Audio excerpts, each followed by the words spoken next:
Hi everyone, Mychal A. Bryan here from the Oraculos School of Astrology with next week's astrology, our last next week's astrology in this format for the week of October 26th to the 1st of November 2025.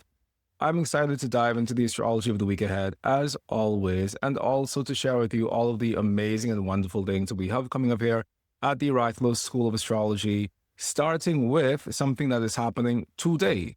Today is the day that we launch our medical astrology preliminary course, which is going to be hosted virtually for everybody. It was supposed to be an in-person intensive. Now we had the majority of people signing up online, and we decided to change it to an online intensive. So that is happening today. That starts at 3 p.m.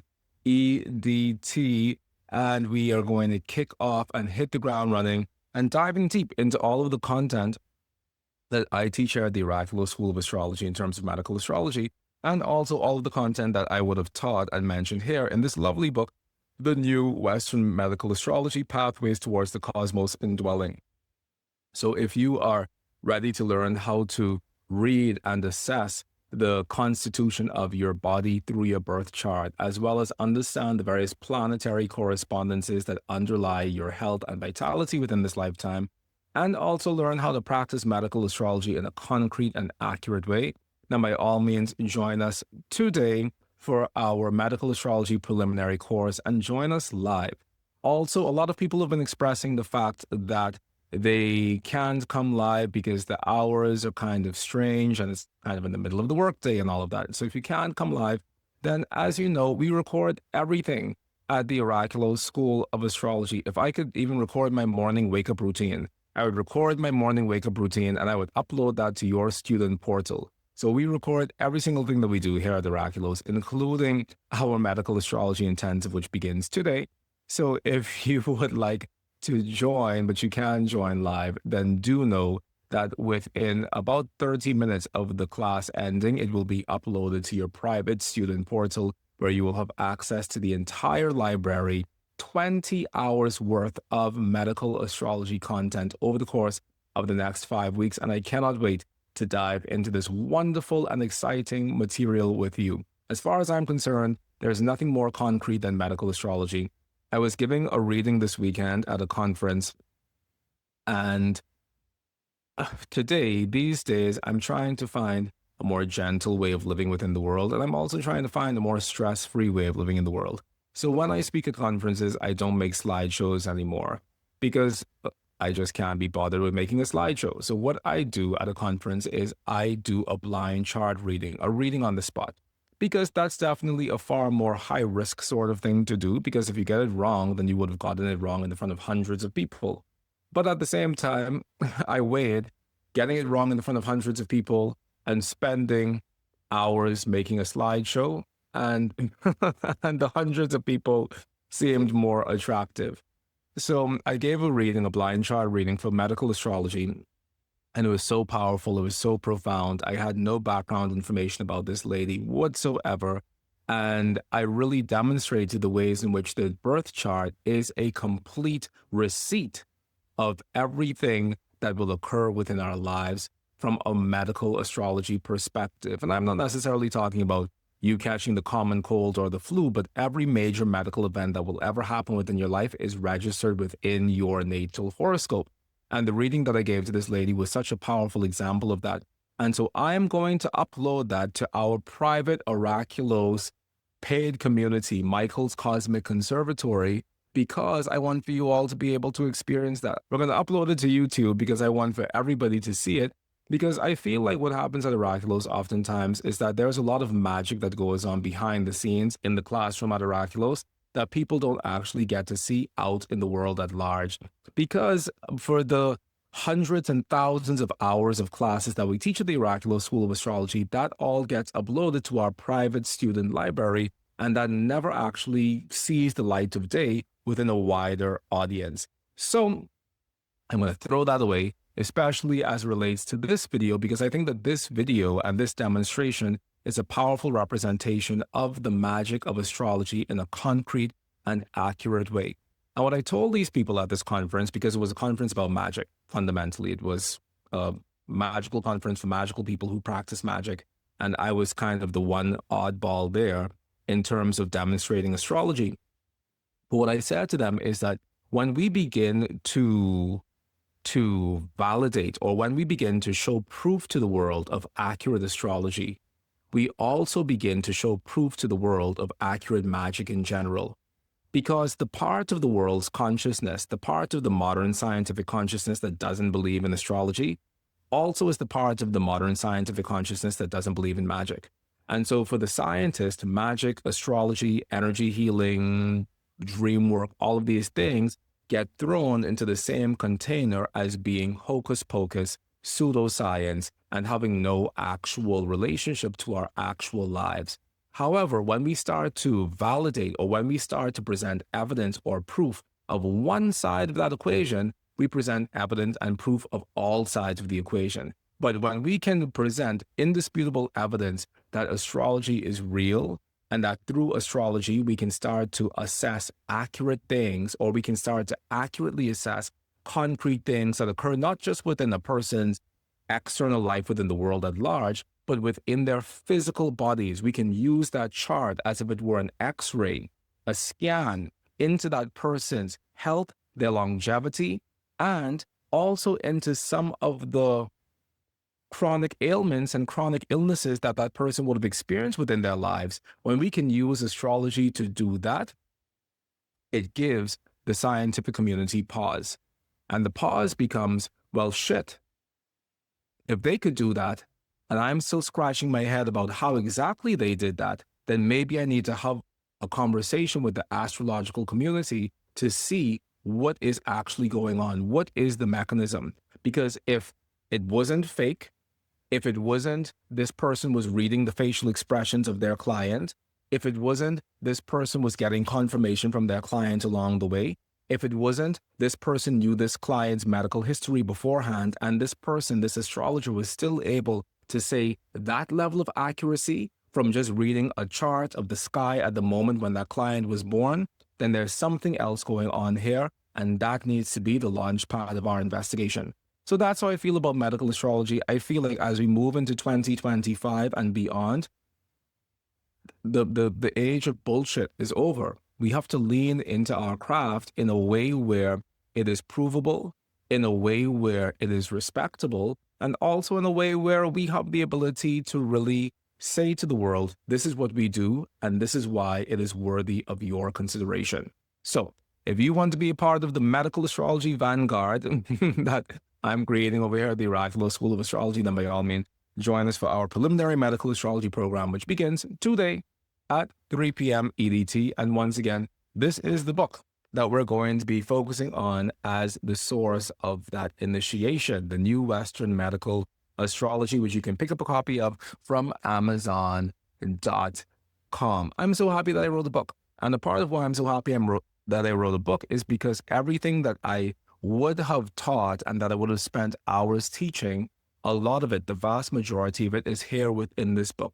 So now when I actually sit down to teach the actual program, I can say, okay, you already have this as your basis. Now let me teach you all the things that didn't make it into the book. I never understood that about the writing process. I thought that when a person wrote, they just wrote everything that was within them. But that's not necessarily true. There is so much that occurs within the mind of an author that doesn't actually make it into their book for numerous reasons.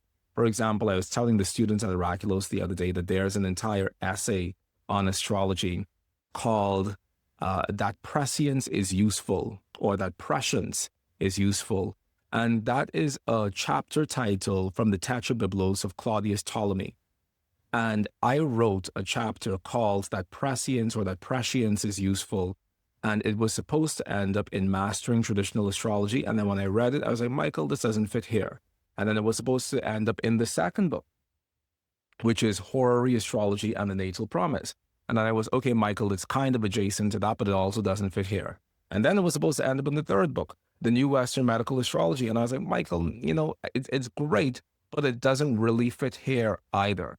And so where is this chapter? It's someplace floating on my laptop, and it still hasn't ended up anywhere. But I think that this chapter really encapsulates my whole perspective of predictive astrology, of the fact that all astrology is fundamentally predictive, whether we're doing natal astrology. The minute you pick up a person's natal chart and say to that person, you are going to be this way because you are already predicting.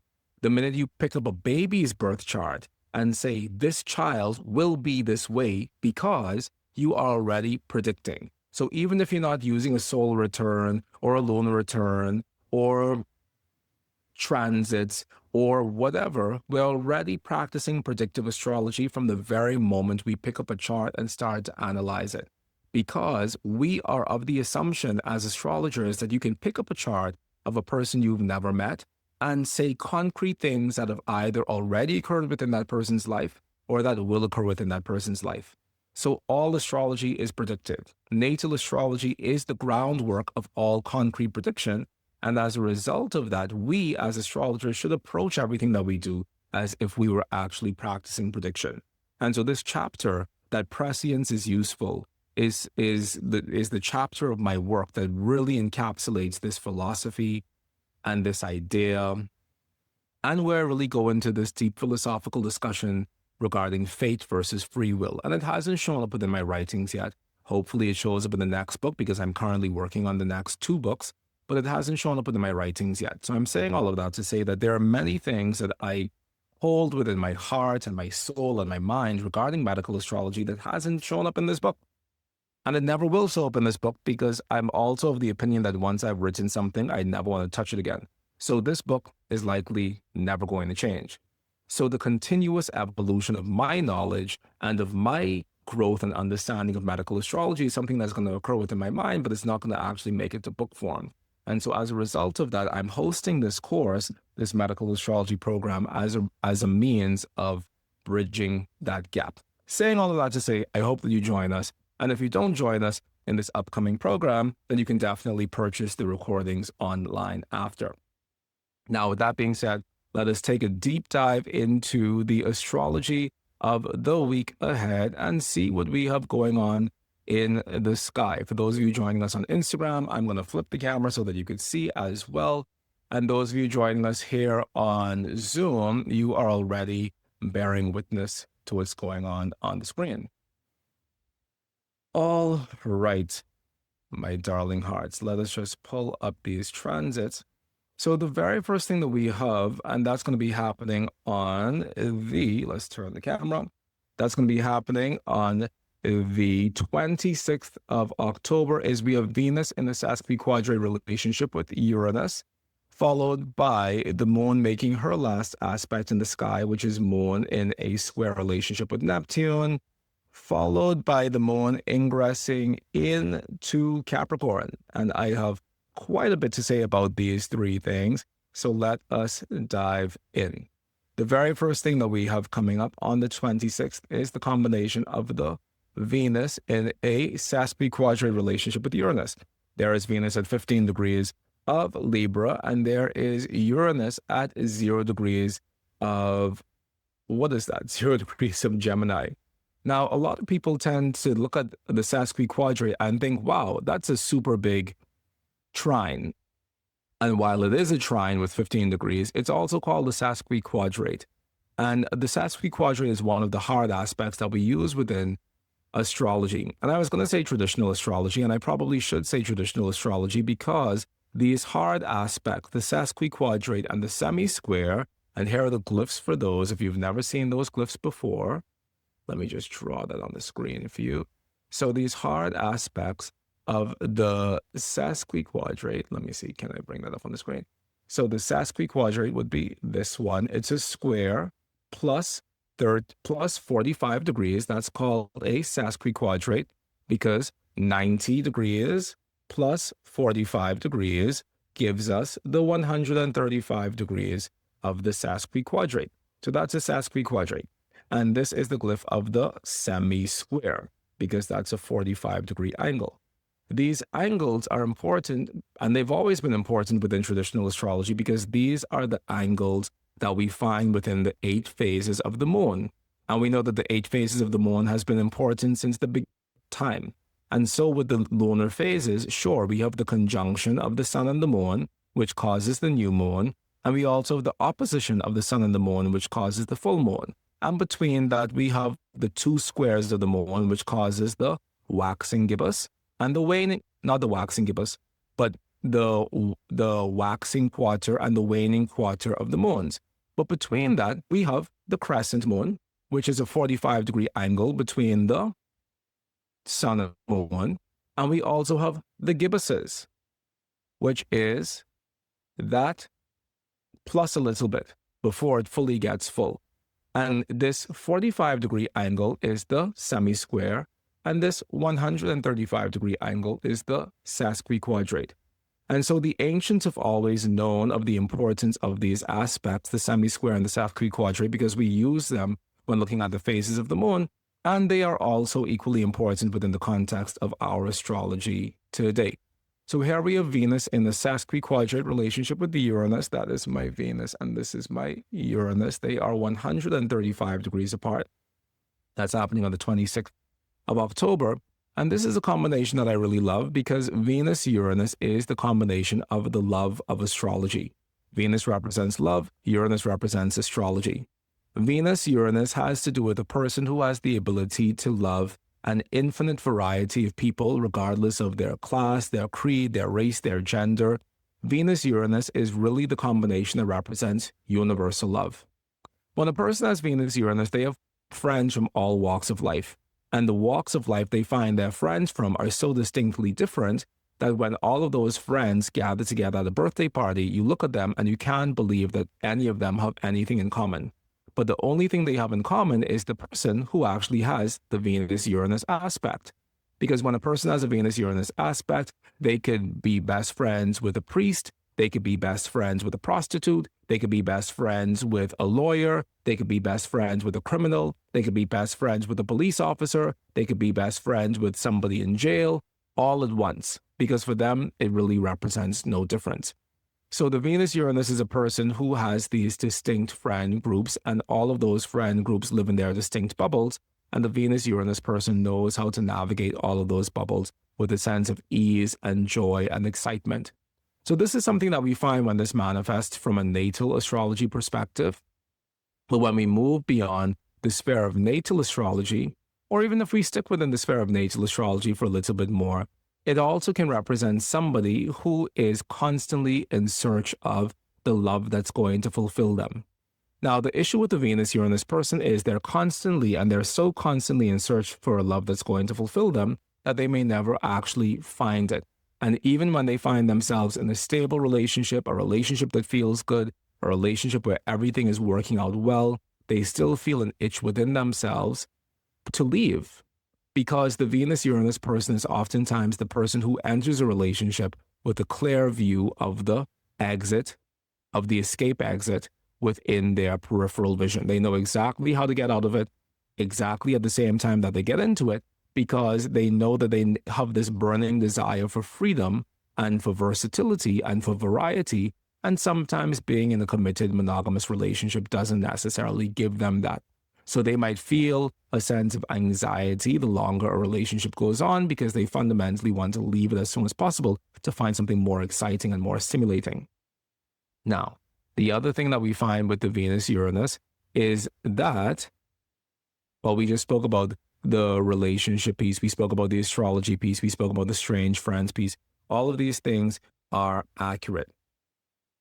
Another thing with the Venus-Uranus is that when a person is having Venus-Uranus within their birth chart, it's also something that we find within the charts of artists, which I found to be quite strange because I didn't understand why art should be a Venus-Uranus thing. But then when I thought about it for 2 seconds, I said, okay, it kind of makes sense.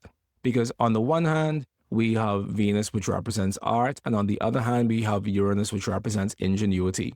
So the combination of Venus-Uranus is a combination that represents ingenuity within art, lightning strikes of inspiration within art, and the ability to create something that has never been created before. When a person has a very strong Uranus within their chart, they have the ability to see the world in a way that other people don't see it. And as a result of that, the Uranus people have the ability to draw down new information into this world that is electric and exciting and extraordinary, and that challenges the status quo and the social norms that we have around us. This is what Uranian people do in life in general.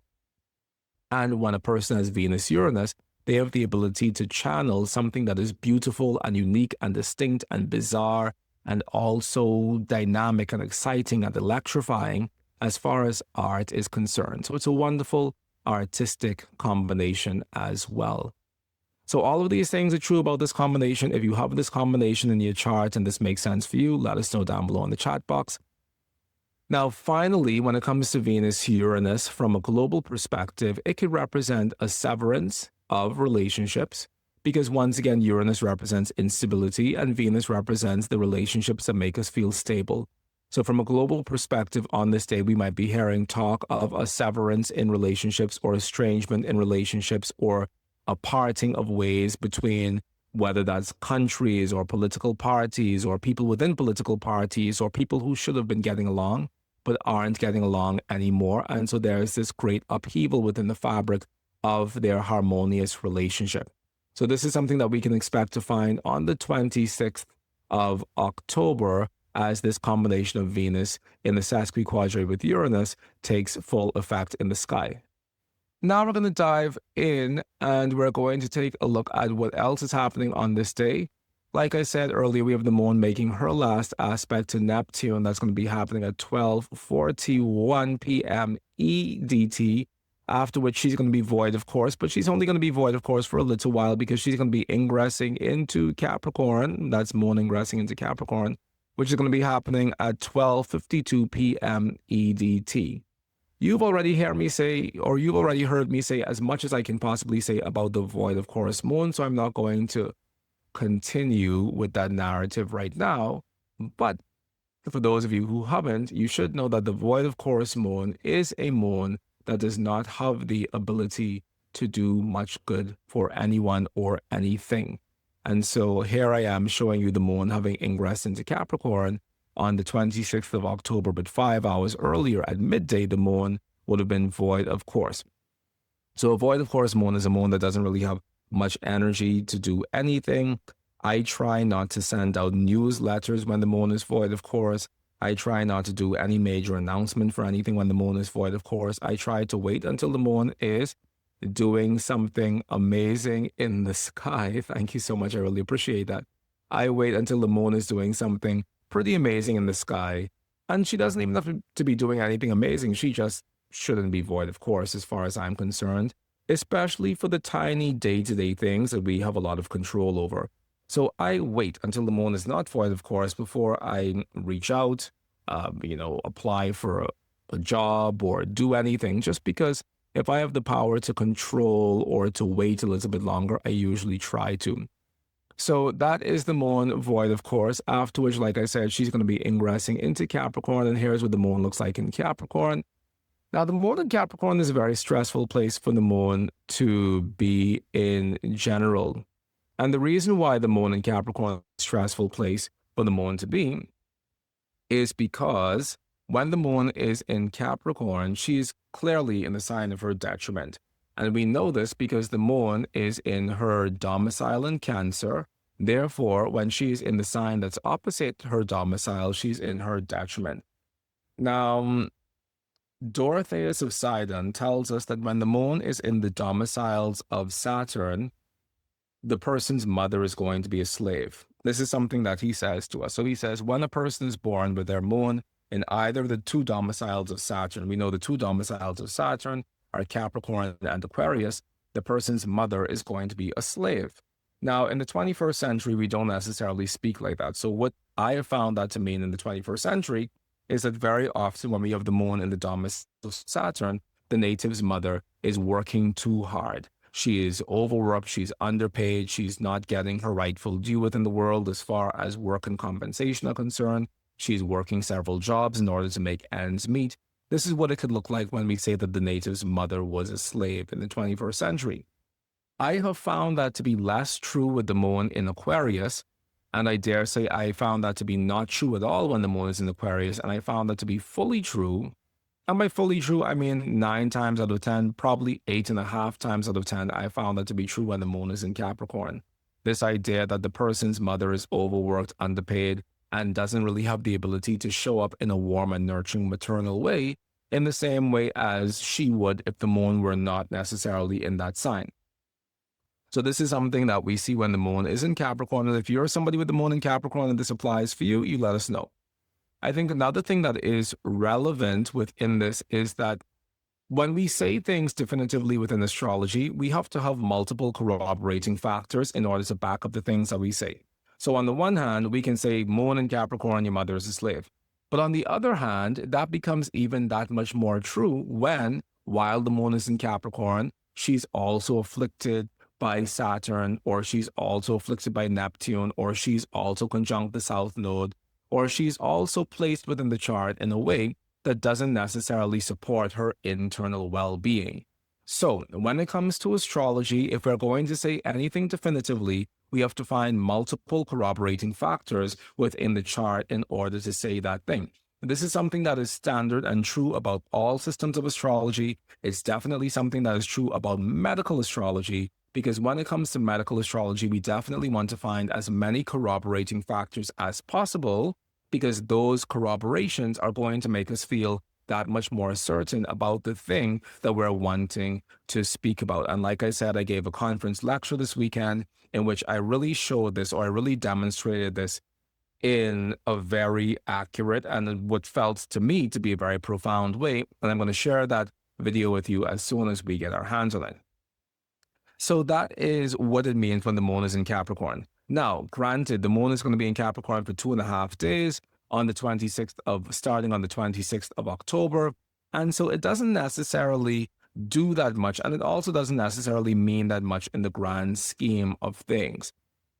Would I say you should stop doing what you're doing for the next 2.5 days because the moon is in Capricorn? No, you continue to live your best life, especially if while that moon is in Capricorn, she is not void of course. Because as we know, the void of course moon is a little bit more problematic than the moon being in Capricorn from a general daily transit perspective. We would rather the moon be in Capricorn and making aspects than if the moon were in any sign of the zodiac and not making any aspects at all.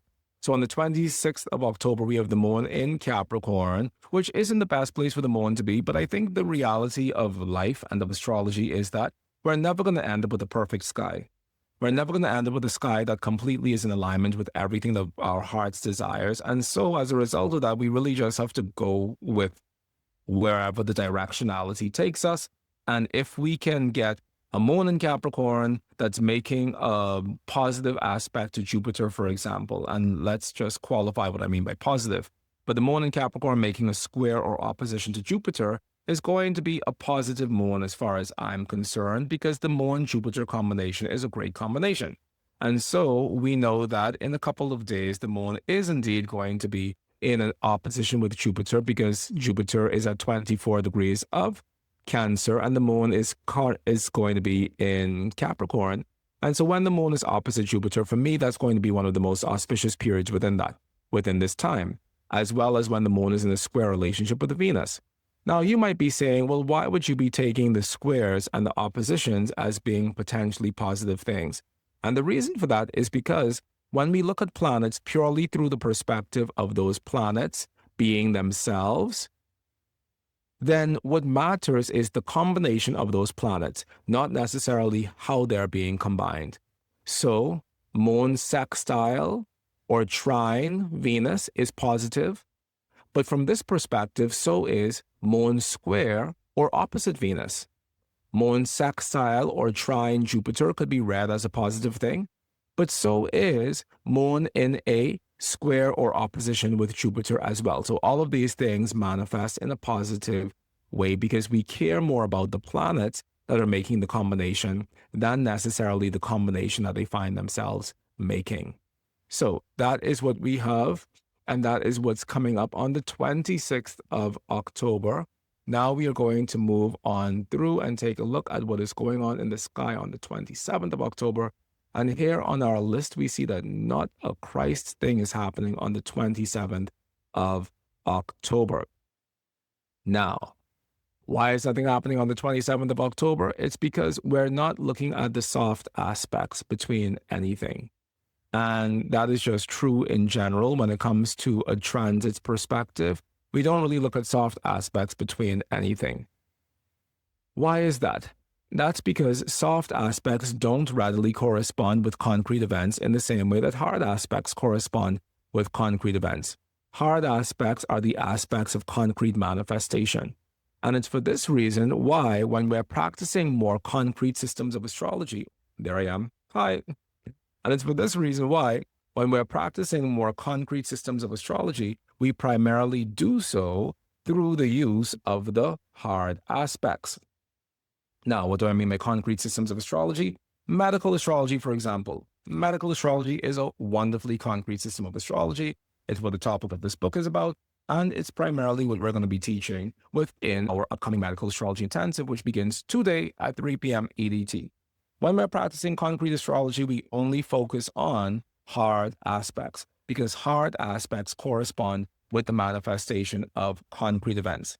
So in the appendix of this book, where I go through all of the over 78 planetary aspects, because there are over 78 planetary aspects or double planetary combinations between two planets, I'm only focusing on the hard aspects.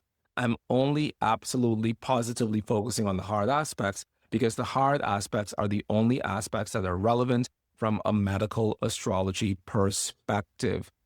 I don't know what everybody else in the world is doing in their medical astrology practice. I'm also not really desiring to know, but in general, 99% of the times, the hard aspects are going to be the most important things that we look at from a medical astrology perspective. And there's only two exceptions to that. And those two exceptions go far beyond the scope of this current conversation that we're having. But what you should know as an astrologer, or even as a medical astrologer in training, is that when we're practicing medical astrology, we focus on the hard aspects. I gave this as a homework assignment to people yesterday, and I'm going to give it to you all as well. In your birth chart, look at the hard aspects.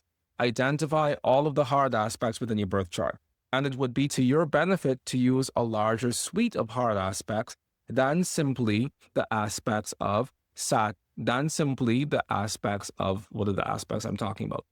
Than simply the conjunction, the square, and the opposition. So it would be to all of our benefit to also use the hard aspects of the semi-square, the sesquiquadrate, the parallel, the contraparallel, antitia, contra antitia, because all of these hard aspects fundamentally manifest concrete realities within our lives. And that's kind of what we want to be talking about as medical astrologers. So identify all of the hard aspects within your birth chart is the first assignment. And then after you've done that, use this book, The New Western Medical Astrology. Go to the appendix, flip, it's at the back of the book. I'll tell you the exact page number, which I should know this by heart at this point, but there are far too many things to know by heart, really.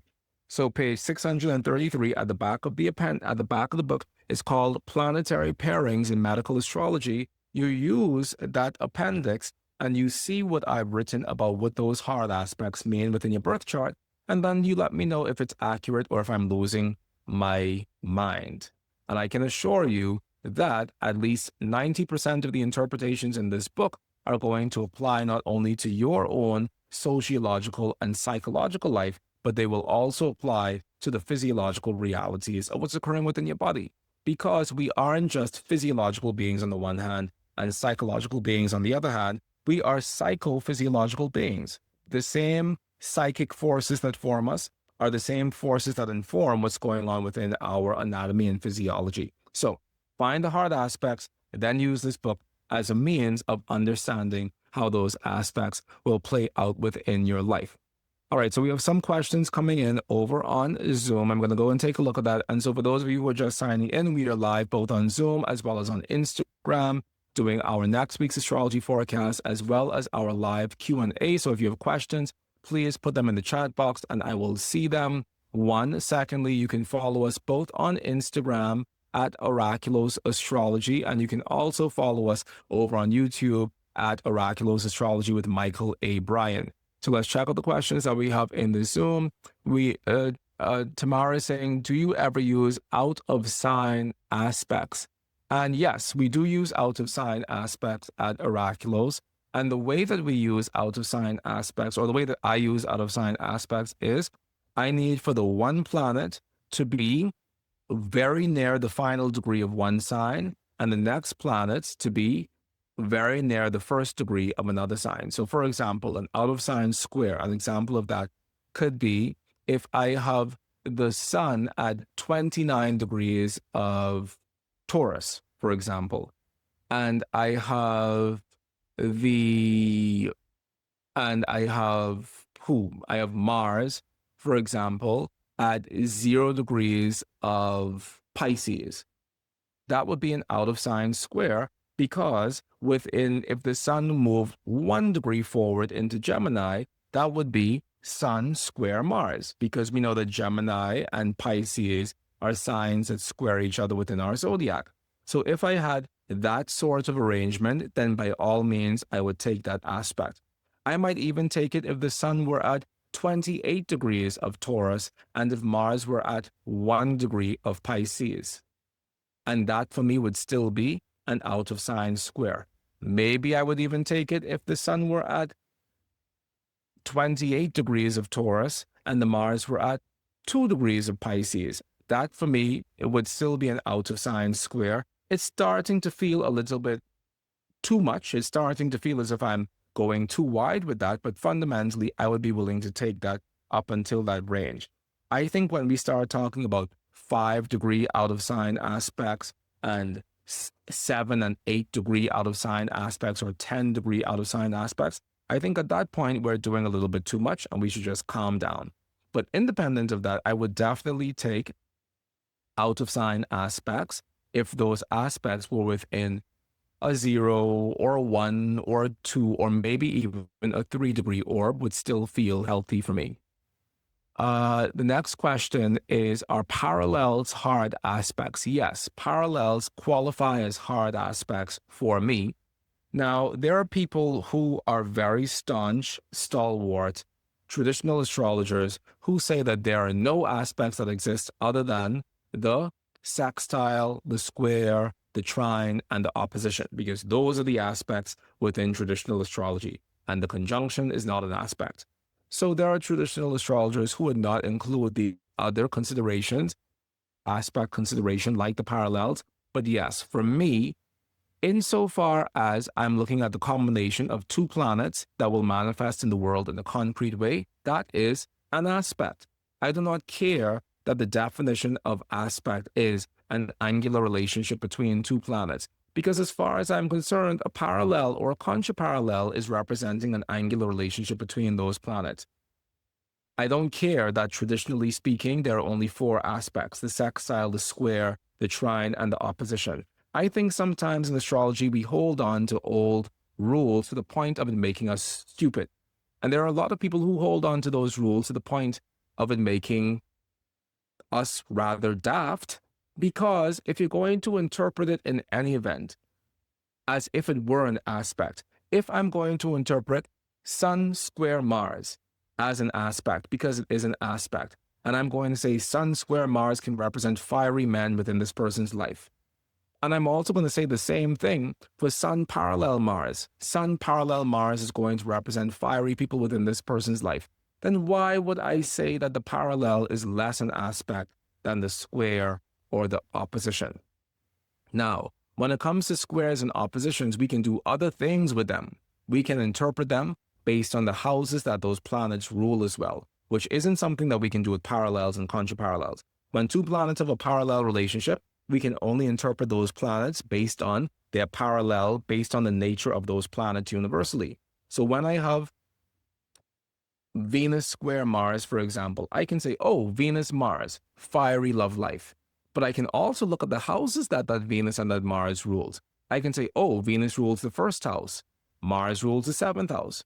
So this also represents contention between the person whose chart this is and their lover. Because we know that from a traditional perspective, when I'm looking at the chart through the lens of the rulers of houses, I can talk about the hard aspects as representing contentious relationships between the topics that those houses represent.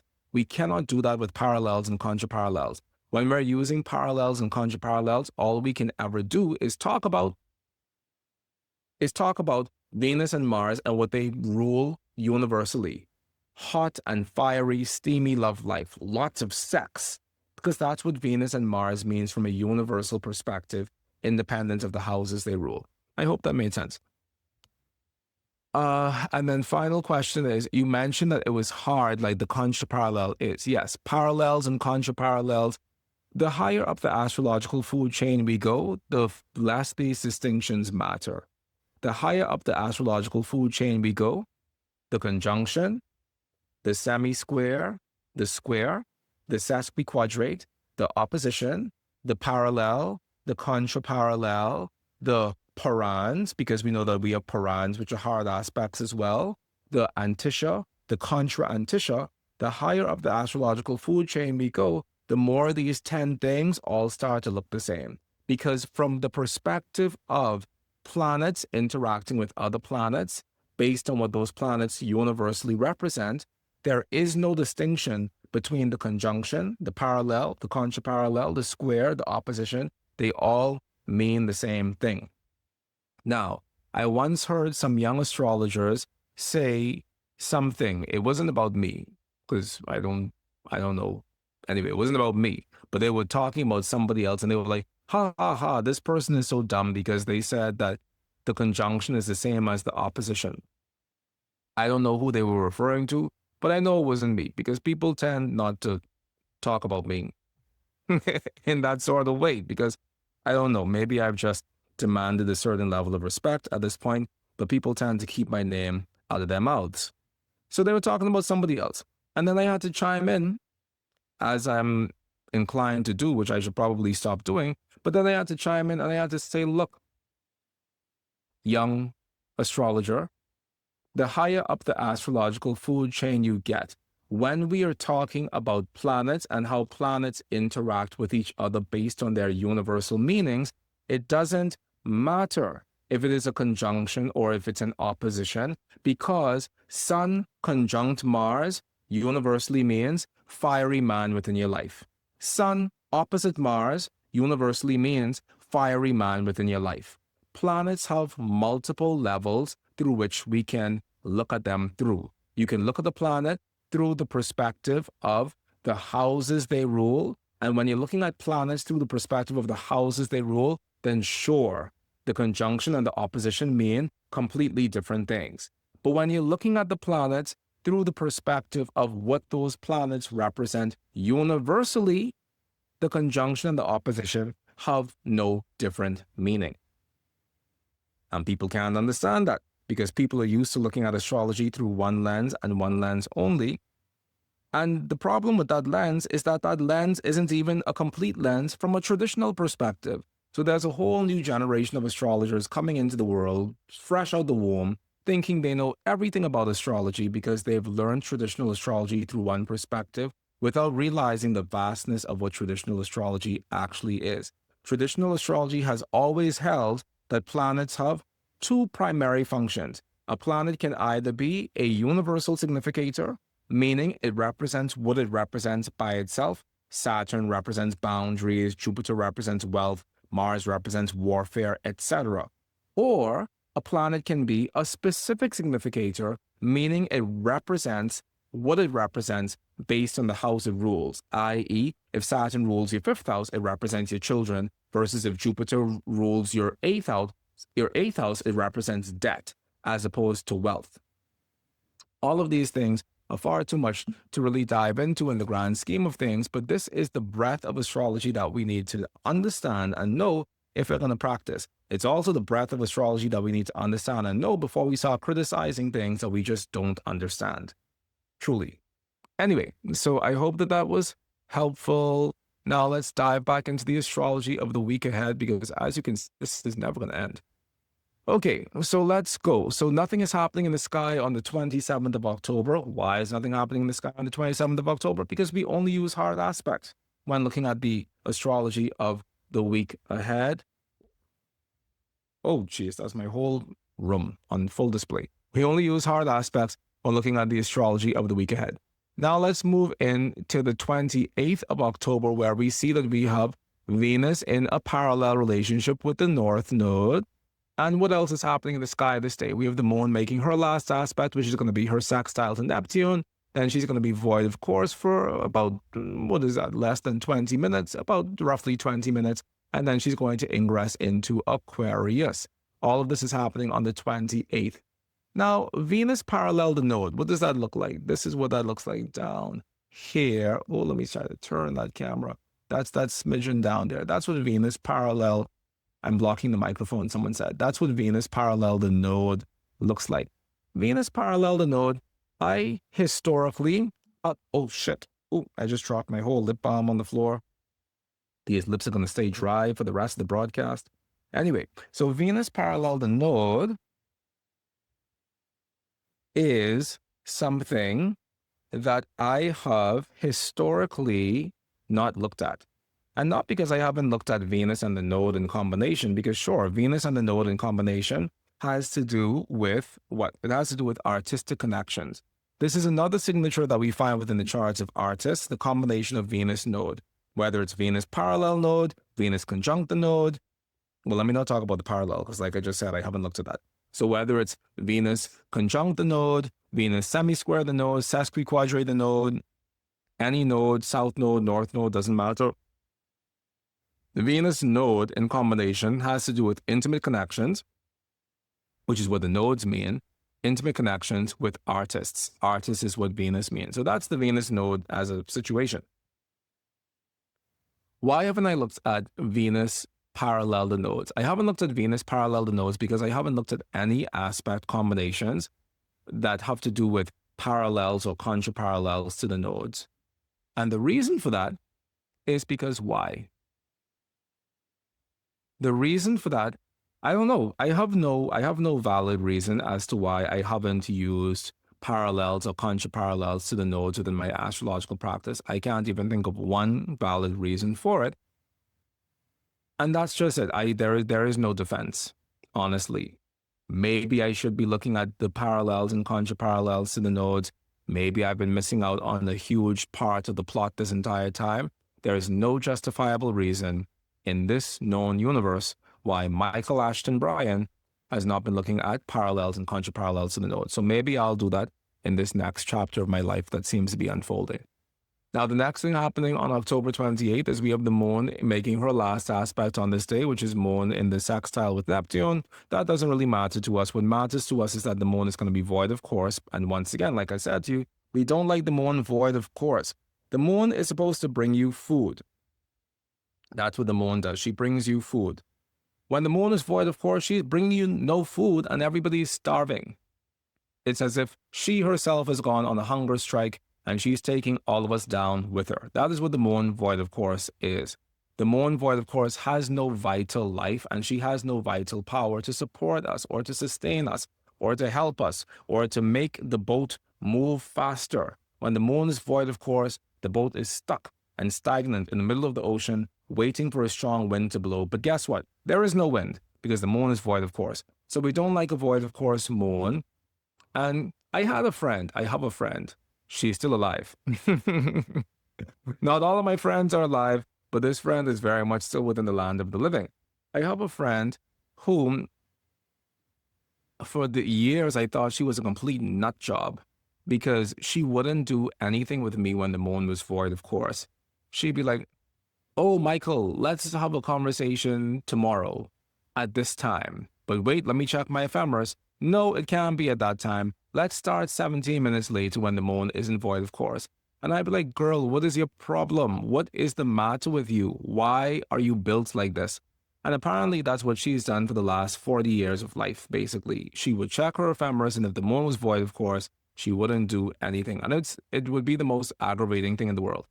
However, I find the older I get, the more, I don't want to say the more superstitious I get, but the older I get, the more I allow myself to really live more in harmony with the astrology of the moment. And I don't even know if it's because I think that the moon void, of course, is going to greatly get in the way of something that someone desires.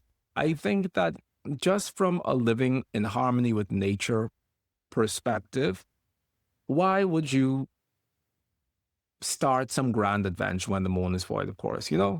It's not that I think your grand adventure is going to be cursed.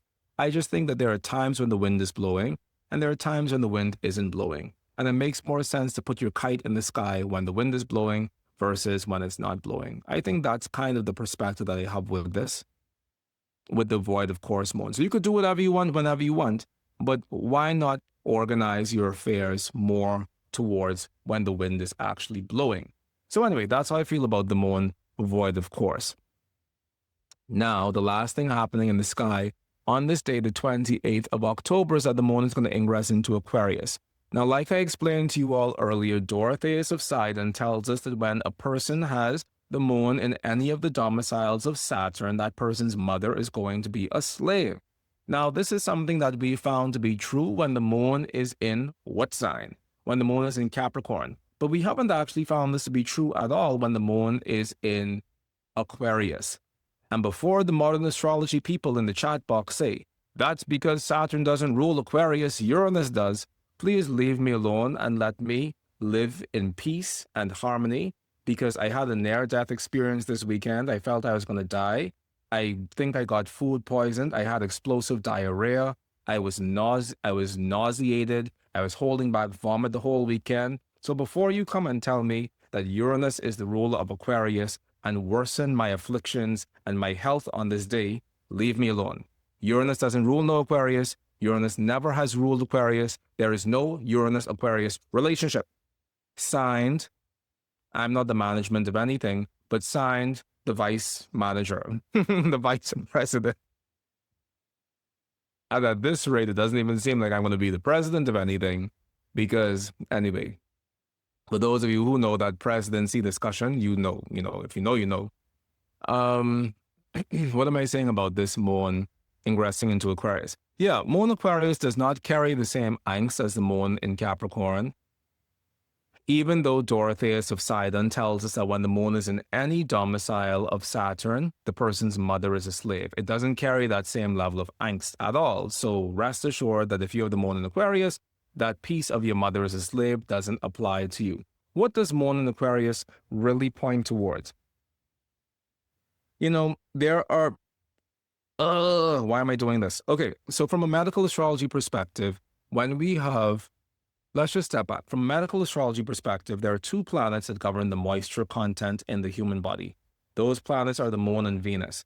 The moon governs the functionality of liquid, of our body's liquid content, and Venus governs the ways in which the liquid content of the body adds to the beauty of the body.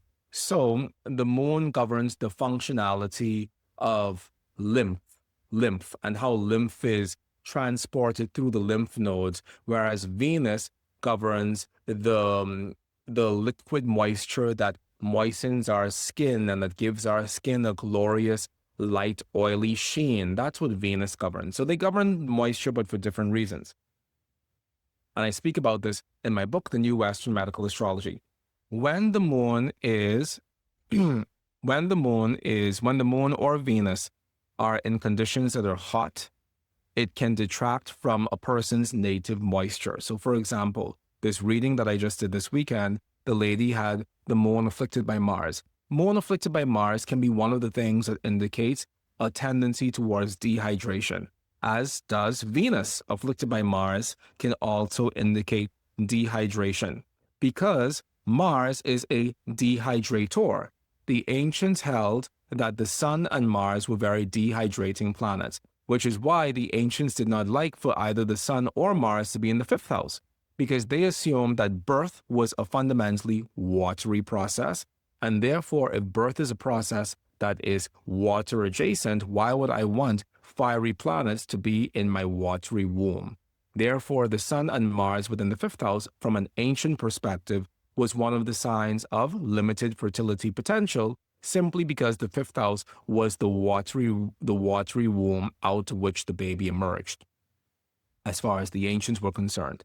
But back to the point, when we have Venus or the moon afflicted by Mars in particular, it can lead towards dehydration. This is definitely more so going to be the case if Venus or the moon are in fiery signs. Now, as you all know, I don't usually trust the signs as far as I can throw them because I don't believe that basing an entire system of astrology on the signs of the zodiac is a smart thing to do, especially in the 21st century. I think that it was a smarter thing to do back in the early 20th century, in the 1920s, where no one knew anything about anything. Psychology was only just starting to burgeon and become an established field within the world. We were still trying to figure out who we are. And so, in a world and a day and a time and an age where we were at the advent of the psychological movement in general, not even the psychological astrology movement, but the movement of psychology in general, then sure, the PG-13 signs of the zodiac astrology might have been a valid thing to do. You're a Taurus, therefore you're stubborn. You're a Gemini, therefore you have a scattered brain. What's the next thing? You're a Cancer, therefore you really like your family, and if you don't like your family, then you turn people into your family. You're a Leo, therefore you like to be the center of attention, you like to get praised by others. You're a Virgo, therefore you like clean houses. You're a this thing, what's the next thing after Virgo? You're a Libra, therefore you like peaceful environment, whatever. I think that there was a time and place for that type of astrology. And truthfully, as far as I'm concerned, there really was never a time and place for that type of astrology. It just so happened that that type of astrology is a type of astrology that kept astrology alive during a period of time where people were definitely anti-astrology. So signs of the zodiac astrology kept astrology alive during a period of time when it needed to be alive.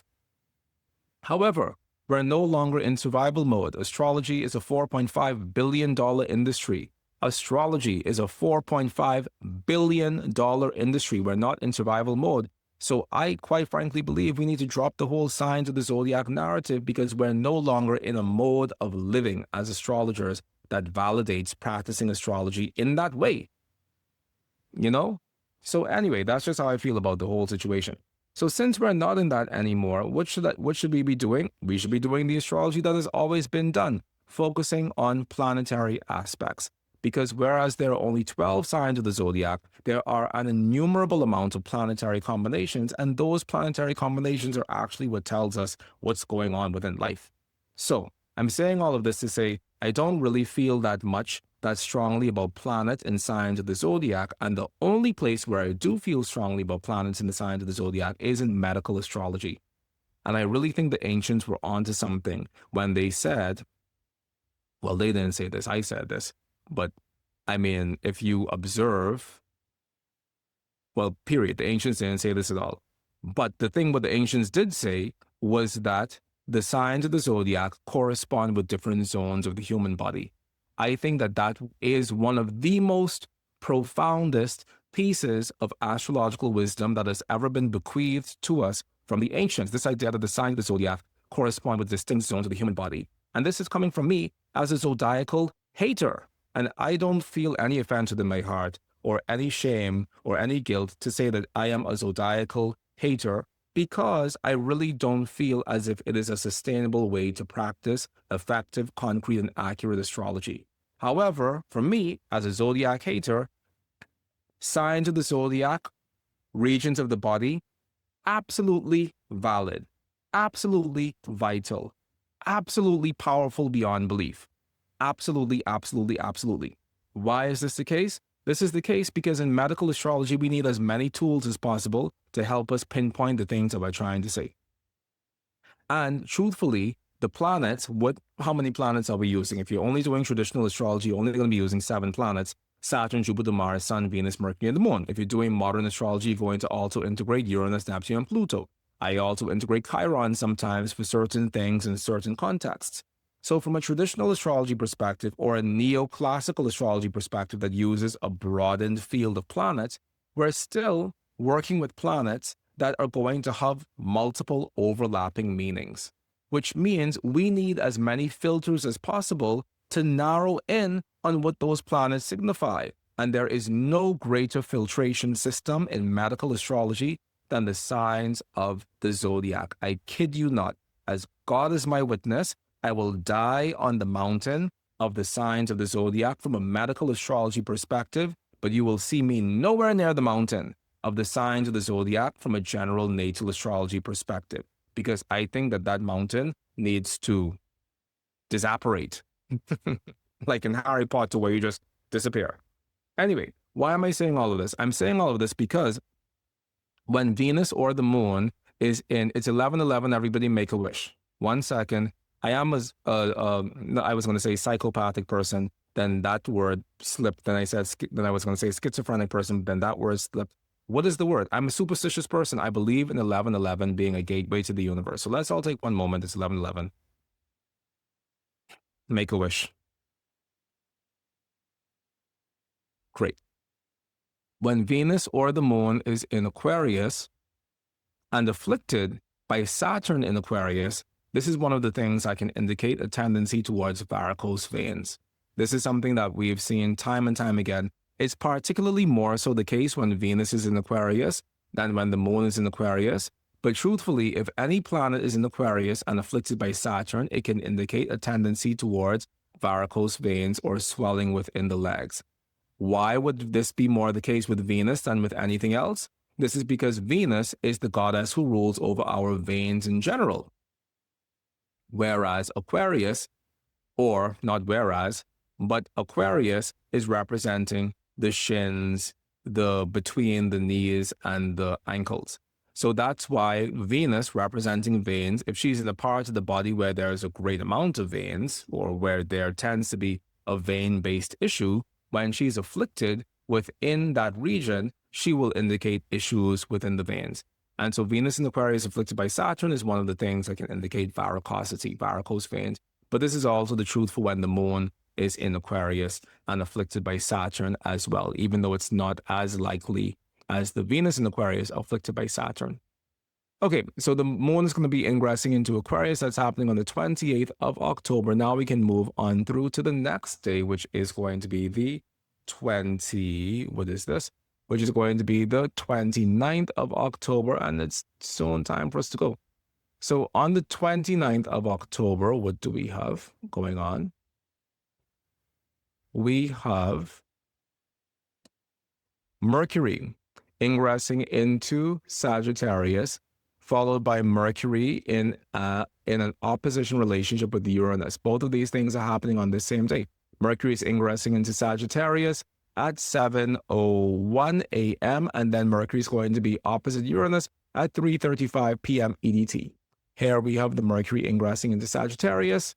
That's Mercury at 0 degrees Sagittarius, and that's Mercury opposite the Uranus. What does this mean? Mercury in Sagittarius opposite Uranus is one of the primary things we look at as far as, what is that thing called? As far as sciatica is concerned. If my head were on a chopping block and you said to me, Michael, I'm trying to stand this thing. Oh shit. I'm trying to stand this thing up.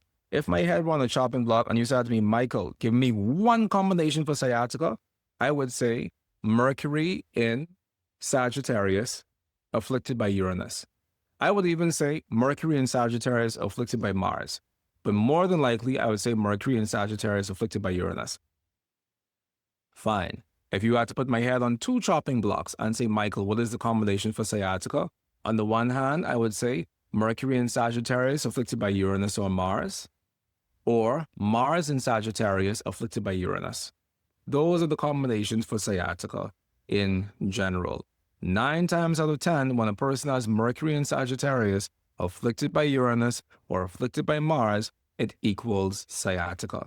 Why is this the case? This is because the signs of the zodiac work emphatically well when it comes to medical astrology. Even if I hold no trust or loyalty in the signs of the zodiac in any other astrological context, in medical astrology, I would never imagine leaving home without the signs of the zodiac. My camera is twisted, this I know, but I can't untwist it because I have a whole situation going on over here, so we're just going to end up with a twisted video. Sagittarius correspond with the thighs. Mercury corresponds with the nerves. Therefore, Mercury in Sagittarius corresponds with the nerves within the thigh. And Uranus corresponds with electricity and volatility. This is why Mercury in Sagittarius afflicted by Uranus corresponds with volatility within the nerves of the thighs, or electrical volatility within the nerves of the thighs. We know that the sciatic nerve is the, oh, that's a thumbs up. The sciatic nerve is the largest nerve that is running through the legs in general, and it's passing directly beneath the piriformis muscle. And when that sciatic nerve is passing beneath that piriformis muscle, sometimes if the muscles are tight around the nerve, there gets constriction of the nerve itself, and that can send shooting pain down the thighs. There are two forms of sciatica. There's sciatica that happens within the hips because the hips are tight, the muscles of the hips are tight, whether that's the piriformis muscle or the muscles directly beneath that piriformis muscle because there's a fan of muscles beneath that. Or there's sciatica that is rooted within the lumbar spine.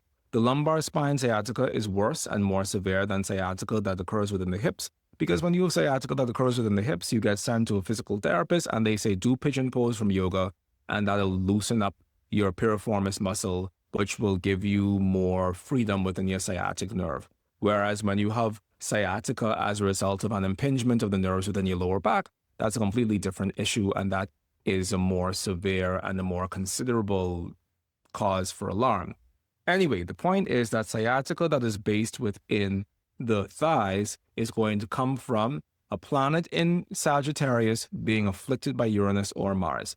And oftentimes that is going to be the Mercury in Sagittarius afflicted by Uranus or Mars in Sagittarius afflicted by Uranus. These are the sciatica combinations. I don't know any other sciatica combinations.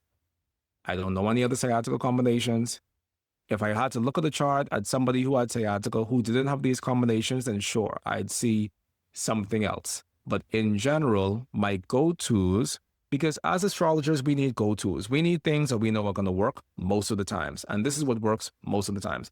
If you want to learn more about all of these things, you can pick up a copy of this book, The New Western Medical Astrology, Pathways Towards the Cosmos Indwelling. You could also follow us on YouTube because we offload so much of the information that we share at Oraculos about medical astrology over on our YouTube channel at Oraculos Astrology with Mychal A. Bryan. And just be a part of our Oraculos world, because anything that I'm saying right now with my mouth, I've said probably far more extensively in this book itself and on YouTube. So that is the sciatica combination. Another thing with Mercury Uranus, and I'm speaking about Mercury Uranus because we have that combination coming up on the 29th of October. Another thing with Mercury Uranus is that this combination is also something that we associate with what people call ADD, attention deficit disorder, ADHD as well. All of these things fall under the auspices of Mercury Uranus, which has always been so interesting to me because the same combination that we associate with ADD is the same combination that astrologically is associated with genius, with a person being a genius, a person being somebody who thinks in a way that other people around them do not think. It's the combination for your mind getting struck with constant bolts of lightning, of inspiration, and it is a genius combination. So I'm just wondering whether a lot of these kids who we have overprescribed drugs to as a result of them having quote-unquote ADD or ADHD, are these kids just geniuses who are thinking in a way that isn't in conformity with the way how the larger status quo thinks, and we've persecuted them and caused them to believe that they're sick, when in fact they are the bearers of light of this generation? You know what I mean? It's kind of crazy that we do that. Anyway, that's just a side thought. One of the things that we should know, however, is that when somebody has Mercury in Sagittarius afflicted by Uranus, okay, fine, maybe that is a little bit of an attention deficit. Because when you have Mercury in Sagittarius, the tarot card associated with Mercury in Sagittarius is called the Lord of Swiftness. I'm actually going to show you that tarot card on the screen because when you see it, you're going to understand automatically why it's a little bit of a problem. So let's see. So that is going to be the Eight of Wands. And I like the Aleister Crowley version of this card because I think that it really exemplifies this idea of, lightning. Let me find that for you online just so that you all can see what that's looking like. But this card is the Eight of Wands, and it is called the Lord of Swiftness. And when a person has Mercury in Sagittarius, that is kind of what their mind is. Their mind is just swift, and a part of it being swift is that it's kind of all over the place. I'm going to pull this up on the screen right now so that you all can see. So this is this card. It is the Lord of Swiftness. This is Mercury in Sagittarius. So when a person has Mercury in Sagittarius, this is what their mind is already doing. And okay, Just Seek the Truth said that she got the book and is registered for the class. Thank you, thank you, thank you so much, Jamie. I really appreciate you signing up for the class. We're going to have so much fun later on today. All right, so this is what Mercury in Sagittarius looks like. And this is even more so what it looks like when that Mercury is afflicted by Uranus. Ah! So, so maybe when a person does have the Mercury in Sagittarius afflicted by the Uranus, okay, fine. I accept that maybe that is an attention deficit sort of thing, but I still also accept that that person is still the carrier of lightning and very possibly also a genius in their own right. So that's happening on the 29th of October. Now, like I said to you all a couple of weeks ago, the last time Mercury in Sagittarius the last time Mercury Uranus really stood out for me as being noteworthy was when Kamala Harris announced that she was going to run for the presidency. I think it happened on a Monday. And that same day in the forecast, before I had said, and on Monday, we're going to hear things that shock us and amaze us, and that completely has us abuzz with new information, and it's going to really, push us to the max. This shocking information that's going to, take the world by storm. And the next day, she announced that she was running for the presidency. So I am of the persuasion that the Mercury in Uranus has to do with some shocking new announcement. And so on the 29th of October, we can be mindful that there is going to be some shocking announcement in the world at large that really might seem bizarre, but that really is going to cause us all to be abuzz with communication on this day. Now, moving on through to the 31st, which is my favorite day of the whole wide year. I like my birthday. I'm born on International Star Wars Day, which is It's the 4th of May, May 4th. May the 4th be with you. I like my birthday, but there is no day that I like in the world more than my birthday than the 31st of October. I am a Samhain diehard. Samhain is the traditional name for what we call Halloween. I am a Samhain diehard, and I have been centrally celebrant of Samhain for as long as I even know myself in a ritualistic way. And so I don't really know what we're going to be doing for you all special on this day. I sincerely hope that I am planning something special to do on this day, but as of now, I don't really have anything planned. So if there's anything that you all want for us to do on October 31st, please let me know. I think I suggested to Marlena that we do something at like 10:30 p.m. until midnight. Like we bring it in with like a ritual or something, but I'm not sure. So if there's something that you want us to do on Samhain, you let us know. Now on the 31st of October, we're skipping the 30th because there's nothing significant really happening in the sky from the aspects perspective on the 30th. So we're going to dive on in now to the 31st of October. And on the 31st of October, we have the combinations of all of these combinations are going to end our month. We have the moon in a square relationship with Mars, which we're not going to talk about because that's just a thing that happens. And she's going to be void of course until 7:45. So she's square Mars from 2:14 a.m. to 7:45 a.m. After which she's going to ingress into Pisces, which we love because we love a wet moon. And after that, we have Mars in a contraparallel relationship with Uranus, which is happening at 11:36 p.m. EDT, followed by Mercury in a parallel relationship with Pluto, which is happening at 11:53 p.m. EDT. So let's talk about those last two things because they're really powerful. Now, I've already spoken about Mars Uranus on the podcast. So for those of you who haven't already watched that video, we have a Mars Uranus podcast that is out right now. I think it was called The Most Explosive Combination in Astrology, and it's about the Mars Uranus. So you can go and check out that video. It's on our YouTube, and we're going to put the link down below so that you can watch that, or maybe we'll put it someplace on the screen so that you could see it. But Mars Uranus is the most explosive combination in astrology. It's the combination of accidents and emergencies. It's the combination of rushing through life. Mars has to do with rushing, and Uranus has to do with rushing. So Mars Uranus is rushing.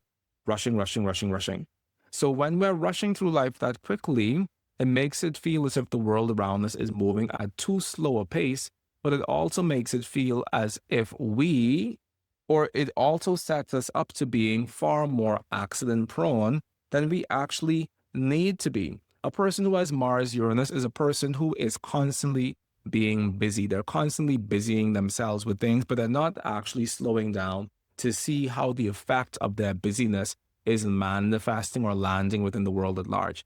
So this is how Mars Uranus can manifest. It's also a combination for explosions. Mars has to do with fire. Uranus has to do with volatility. So Mars Uranus can be a combination for a volatile fire that breaks out, a volatile explosion, a major accident. It could also be a major technological accident that's occurring on this day, the 31st of October, which is kind of a lot. Mars Uranus isn't necessarily something that we like to see in general because, once again, it is the combination of operations and surgeries and accidents and emergencies and major technological malfunctions and major explosions and major fires and major catastrophes. It is the catastrophe signature. It is the combination for war and rumors of war, essentially. It is the combination for violence that all of a sudden breaks out and nobody knew that it was coming and nobody even knew how to expect it or anticipate it. It's a big combination, the Mars-Uranus. So that's what's happening on the 31st of October. It's happening at the end of the day on the 31st of October. So it's likely that we're going to see the bleed through of this manifesting on the 1st of November. So let's all keep our eyes out for that period of time. And finally, we have Mercury in a parallel relationship with Pluto, which is an interesting combination because it has to do with going deep. It's deep spiritual work. It's deep hypnotherapy. It's deep shamanic soul retrieval. It's deep trance work. It's deep depth, everything. Mercury, Pluto is all about plunging the deepest depths of our unconscious and working with the shadows that exist there. And what better time to do that than on this day, Samhain, the 31st of October, where the veil between the worlds is thin. Mercury, Pluto could even have to do with talking to the dead, now that I think about it. Mercury represents talking. Pluto is literally the god of the underworld. So Mercury, Pluto can have to do with talking to the gods of the underworld, talking to Hades, talking to Pluto directly, and doing a level of deep work within yourself that is ritualistic, that is initiatory, and that prepares you to live life in a completely different way. This is how I've always lived my October 31st. Every October 31st, I undergo a series of rituals to renew myself to my practice, to renew myself to my spiritual path and trajectory, and to prepare myself for the year ahead in a way that feels spiritually sound and safe and truly in alignment with everything that I desire to manifest for myself spiritually. And maybe this is something that you want to do as well on October 31st. So maybe we do some large ritual on October 30th to lead into that October 31st. Maybe we do a 2-day thing. I don't know. I'm just making stuff up. But the reality is, it is a wonderfully initiatory portal. It's a wonderful initiatic portal for us to step into living life in a way that we've never lived life before. And I always use October 31st for this reason. And I sincerely hope that if there is something that you're desiring to step into, that you use October 31st for this reason as well. And that is the end of our forecast. That is the end of our forecast in general for the week ahead for October 26th to November 1st, 2025. I sincerely hope that you all got something from it. Now I'm going to take a look at one more question that we have in the chat box. And this person is asking, am I describing any Venus-Uranus aspect when I talk about this, or only the Sesquiquadrate? No. I'm talking about all of the hard aspects between Venus and Uranus. So yes, it can be the case with the natal square or the semi-square, but not the trine and the sextile, because I don't use trines and sextiles when I'm looking at planets from a universal perspective. I only use the hard aspects only. People, thank you so much for joining us once again for our weekly forecast. Before we leave, I just want to let you know about some amazing things that we have coming up. One of them is that today is the day that begins our medical astrology preliminary course, which I'm super excited about. It's something that we've been planning for all year, and it is finally here. And I cannot wait to be in the vortex of that with you, because I'm going to teach you everything I know about medical astrology, and that most definitely is the truth. So I'm going to share my screen just so that you can see where to go to sign up for that. If you are still on the fence and still wanting to sign up for that event, you can go to our upcoming events page over on our website, and you will see all of the information that you need to sign up for our medical astrology preliminary course. It is starting October 20th. We're starting today at 3 p.m. EDT, and I cannot wait to have you be a part of this with us. I will teach you everything I know about medical astrology, because that is kind of the point of what my teaching is. I don't like to take people's money and not give them a powerful transformation for their investment. So everything that I know, you will know. If you want to learn how to read your body through your birth chart and understand how the combinations of stellar influences within your chart directly impact your health and your vitality and your well-being, and also the health and the vitality and the well-being of the people you love. You know, it's not just about us, it's also about the people who we love as well. Then this is the course that you want to be a part of. Finally, I want to introduce you to our membership, which is Mychal's Cosmic Conservatory, which is something else that we've also been working on for a very long time. And this is our membership-based community where you get 4 powerful masterclass offerings a month. Our astrology forecast for not just the week ahead, but for the month ahead, where I'm going to be showing you the most powerful combinations to focus on for the month ahead. Also, our natal chart reading clinic, where you can bring me any chart for anybody who you know within your life, whether that's a client, a family member, whoever, and I'll read that chart on the spot and take you through my process step by step, as well as facilitate all of the questions that you might have about how I do what I do. Our Kabbalistic Tarot Study Circle, in which I will be teaching you everything I know about the Kabbalistic Tarot and how to open the extrasensory gateways within yourself to allow you to take your Kabbalistic Tarot practice and your astrology practice to a completely different spiritual level, as well as our Astrology Research Club, where we're going to be doing natal, medical, and predictive astrology through the lens of both traditional and Uranian astrology. And this is just the first 4 things you're getting. In Mychal's Cosmic Conservatory, you're also going to get up to 25% event discounts off of selected events that we offer on a monthly basis. Our spiritual development classes, where I'm going to be teaching you everything I know about how to prepare yourself for a reading, not just physically, but also psychically, how to psychically prepare yourself to give the most accurate concrete reading possible by tapping into some of our own extrasensory abilities. Our lucid dreaming community, which is something that I've been dying to get back to, and our energy healing circle. And as always, you get recordings of everything, because that is just what we do at Oraculos. So check out our website at www.oraculosastrology.com/community and take a look at what we have in our membership portal. You will also get our monthly masterclasses, which have been curated just for you. And we have a list of what those masterclasses are going to be for the next 9 months. And all of this is yours for $54 monthly for full membership access, including full membership access to our entire library of membership events, and you can cancel at any time. This is where I'm shifting my practice to.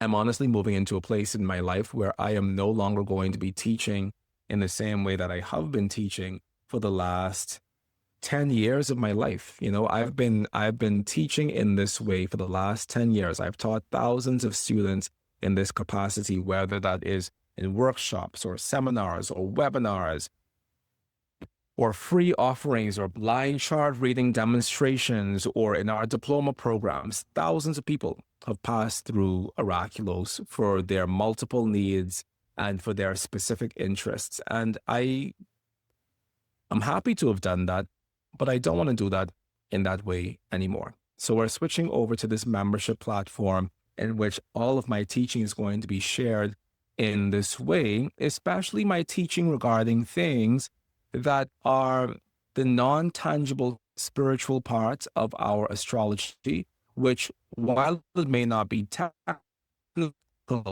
to a relationship to our craft. So this whole idea of being able to share the Kabbalistic Tarot with you, and divination with you, and geomancy with you, and lucid dreaming with you, and these extrasensory perception tools and techniques with you, and energy healing with you. The thought of being able to share these things with you is really more exciting to me, and the most exciting thing that's happened within myself for a long time. And it's far more exciting than teaching in the way that I've been teaching for the last 10 years.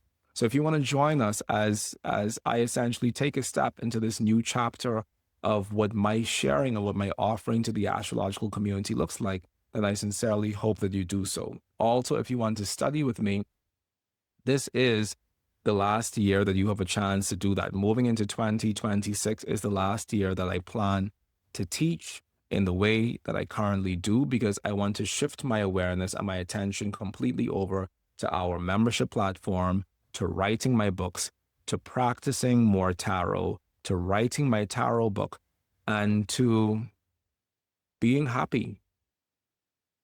So if you want to study with me, 2026 is the absolute last year to do so in our current format.